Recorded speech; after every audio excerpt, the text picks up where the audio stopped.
Good evening, everyone. Welcome to today's fireside chat on Brand Horizon Bespoke-Show. Today, I will be in conversation with one who has an indomitable spirit and an amazing energy. She's a life coach and corporate trainer, but that's just one of the multiple hats she has dabbled with along her several decades of professional journey. She has been an independent journalist for over 25 years. She has been a radio and TV presenter, an author, an MC, a model, and the list goes on. Besides, she also has to her credit several awards along her journey, including the Global Women Inventors Innovators Network Award for Inspirational Wisdom that was presented at their international conference in Italy in 2017. That is Chaya Srivatsa for you. On the corporate front, she has a multidisciplinary exposure to various reputed organizations such as HMT, Infosys Global Education Center, Eureka Forbes, to name a few. Today, I will be on a freewheeling discussion with Chaya, where I hope to capture some of her valuable experiences on employer-to-employee engagement and what it takes to make it impactful and inspirational. Welcome to the show, Chaya. Thank you for accepting the invite. Surely a privilege to host you. Thank you, Asha. This is the first time I'm doing something like this. New experience for me. So thanks for this opportunity. Yeah, welcome once again, and I hope you'll enjoy it. Chaya, employer-employee engagement defines not just productivity, but also the attrition levels in an organization.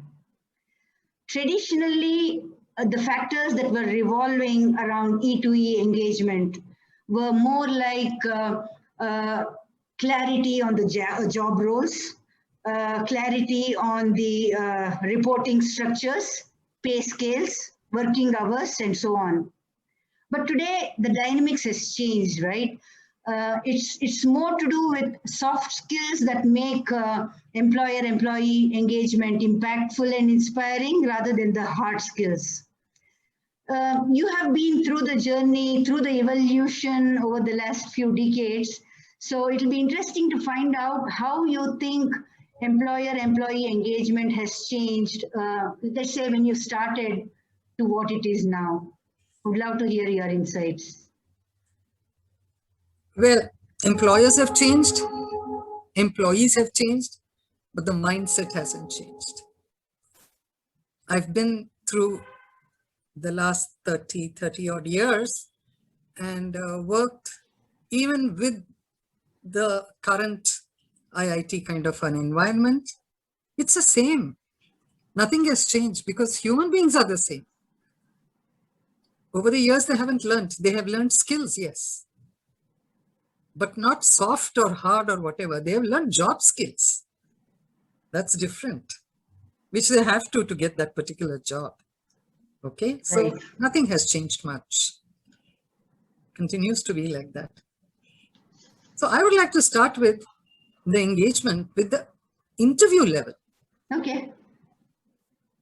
You see, that's the first time they come together, Right. the employer and the employee. And that kind of decides how it's going to be further. Sure. So I'd like to share my experience when I went for my interview as a DGM with HMT. Okay. We were called, we were 6 of us who were called. I was the only lady amongst them. Okay. And the other 5, all of us had a pretty long track record in various multidisciplines of public relations. So it's not like we were some freshers or something like that. Right. And they called us at 9 o'clock. Mm-hmm. Very punctually, we landed up at 9 o'clock. Okay. And we sat there 10 o'clock, 10:30, 10:45 in a small, pokey little room with only one window there. And we had no clue when we were going to be interviewed. Oh. At 11 o'clock, I was called first. Now, they all thought because I'm a woman, but no, alphabetical order, C, Chaya. Right. So I came first, okay? There was the chairman himself, and there were 4 directors sitting with him to interview. So the chairman conducted the interview. He asked me, in case you're selected, what will the first thing that you will do as a PR chief?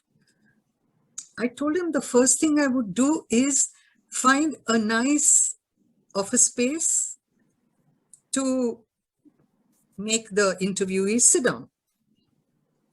I would then order for them a cup of coffee or tea.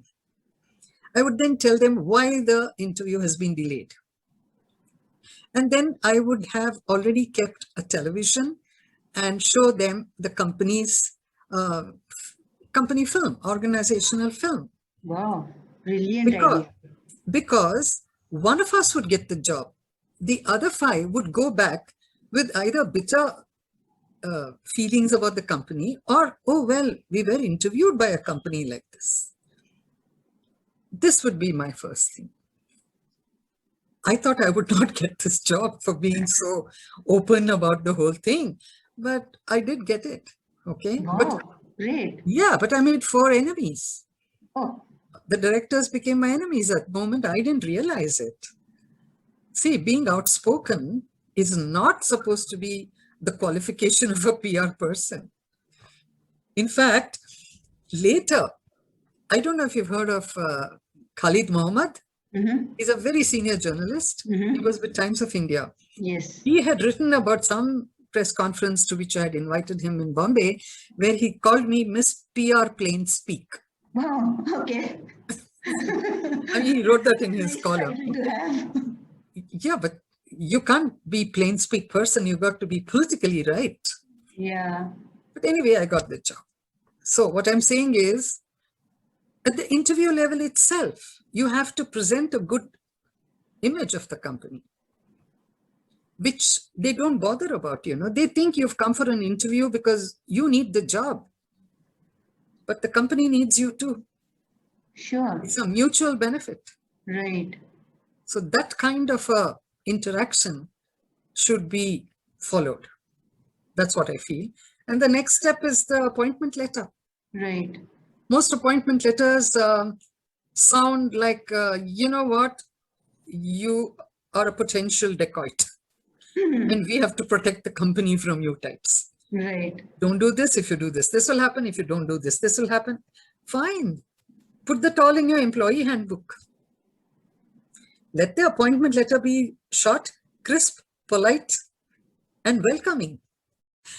Training is very important, Asha. They do training as so many hours of training has been given to so many number of people. They don't do an audit like who needs what kind of training. Right. I think the induction has to be strategized. Totally. I remember when I joined Taj Hotels in Bombay, I joined them as a consultant, a part-time advertising consultant.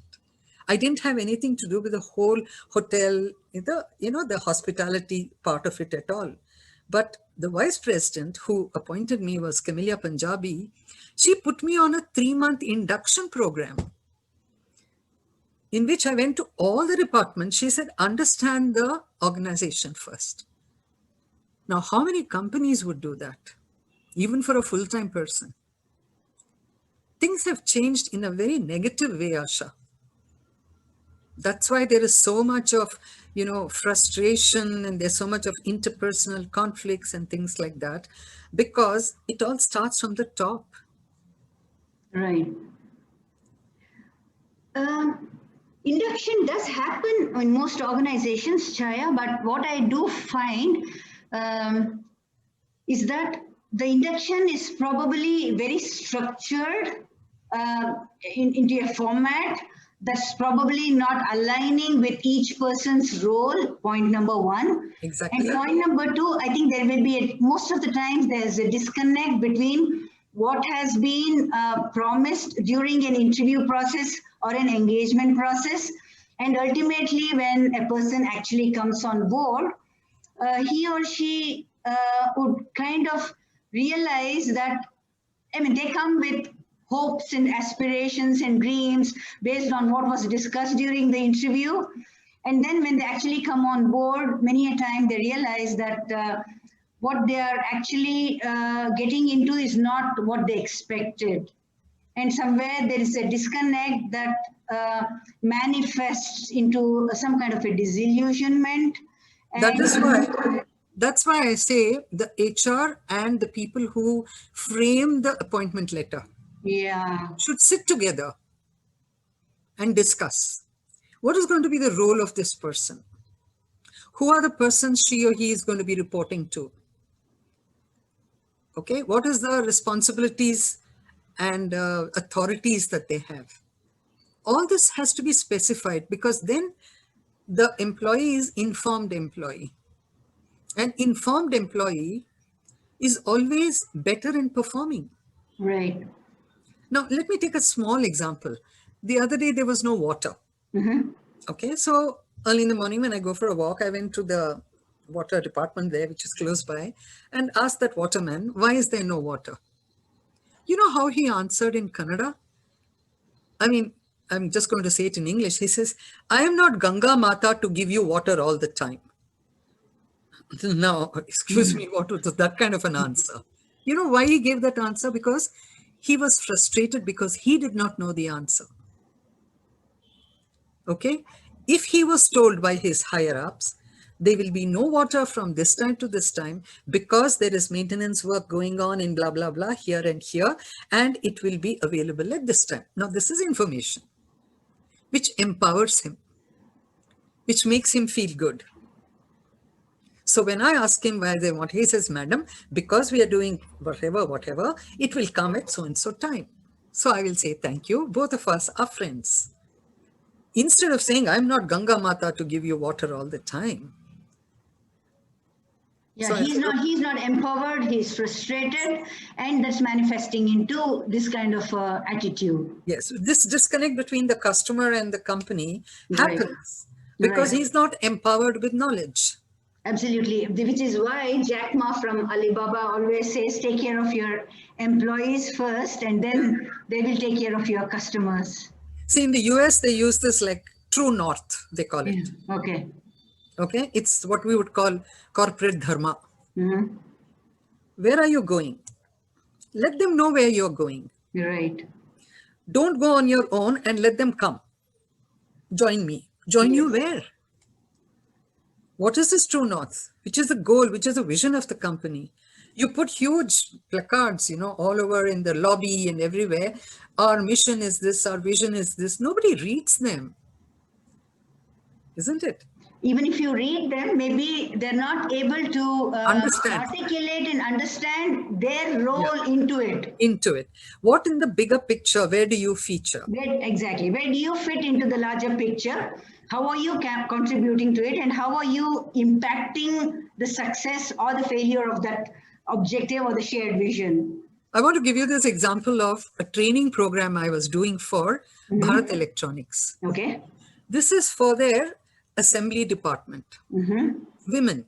In that assembly department, you only have women because they prefer women there because they have the patience and, they'll sit and do this very methodically, blah, blah. But they were told there were some rejections. So the training officer who called Mr. Raman, I remember him, he called me and said, can you do a program for them to make them understand how important their role is? I like that idea. So I was telling them the story. The group, I gave them the story. I read it somewhere about how there is this Air Force officer who ejects from the plane and his parachute doesn't open. So he falls. Somebody's father, somebody's brother, somebody's husband went. Why? Because there was a stitch not done in the, what is that? I'm talking about what is that? Which opens out? Parachute? Parachute. Yeah. So there was a hole in the parachute because it wasn't stitched properly. It didn't open. So you see, the impact of that story had on them so much. They realized, I said, see, one stitch cost somebody's life. Right. It changed somebody's family. So do you realize the value of everything that you're doing? You know what? I believe things changed in that department, and Mr. Ramana called me to make a case study of this in a presentation he did in an international conference. It's very interesting. So you see, training is important. And what kind of training you give them. And instead of jargoning in and giving them jumlas, as they call, instead of that, make them realize how important you are. That is not made him. That's why I like the teaching profession a lot. Because you are important in your class. You either deliver and get the customer feedback from them. You don't deliver, you still get the feedback from them. They do the performance appraisal for you. That's the beauty of teaching, which is what I really like a lot, I remember again another example I want to give you. I was teaching in Casey College in Bombay, near Churchgate. And the principal was the founder of the college, Mr. Kundanani. A very, not a very affable kind of person, but he was a good principal. All right. Now, one day in my class, I always kept my door open when I taught because I was very sure that students wouldn't be rowdyism in my class. I had that much of control there, okay? So I had this guy standing up, and for some reason, principal was passing by, he saw this boy standing. Why are you standing? Sit down, he said. I said, okay. I kept quiet, he went away. Next day, I went to the principal's office, put my resignation letter on his table. What is this, madam? I said, no, sir, because you undermined my authority in my class. You didn't even know why I made that boy stand up. And you told him to sit down. Oh, so you're resigning. I said, no, I'm not resigning because of that. I'm resigning because in my class, I am the teacher, sir. In the college, you're the principal. He tore up that resignation letter. Go. Where do you have that class tomorrow? I said, I have it in the same classroom, sir. He came the next day. Who was that boy standing yesterday? The boy stood up. You stand till madam tells you to sit down. I tell you, my image in the college just shot up. They said, oh my God, this teacher knows what she wants in her class. His support was very, as a principal. Look at he had no ego about it. Absolutely. One, you are very articulate in saying that in the class you are the teacher, and in the institution you are the principal. So that I think that conveyed a lot of meaning. Meaning in it. Yeah. So I continued. A very healthy meaning, though. I continued there for a couple of more years, and health reasons I quit. He was so sorry when I quit. He said, you were a good teacher, madam. I said, sir, you've been a great principal. Yeah, it was mutual. It is mutual. I'll always remember him, because he was my first principal in my teaching career. Great. Yeah, I think I see your point about how articulating people's roles are so very important in ultimately conveying the shared vision and making sure that the objectives are achieved. So it's something that every organization should aim to achieve.